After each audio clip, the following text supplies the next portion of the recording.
बताया था मुझे उसने बनाना कुछ नहीं आता। बताया था मुझे उसने बनाना कुछ नहीं आता। अगर मैं कुछ बनाती हूँ तो बस चाय बनाती हूँ। मैं चाय की दीवानी हूँ, बहुत अच्छी बनाती हूँ। पियोगे ना?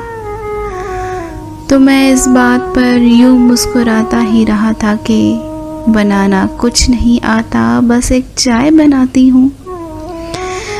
मुझे चाय से उलझन है, नहीं पीता। मुझे चाय से उलझन है, नहीं पीता।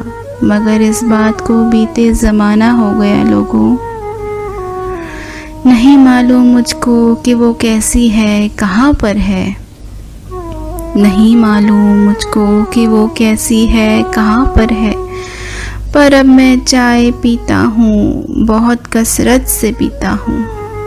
बहुत कसरत से पीता हूँ।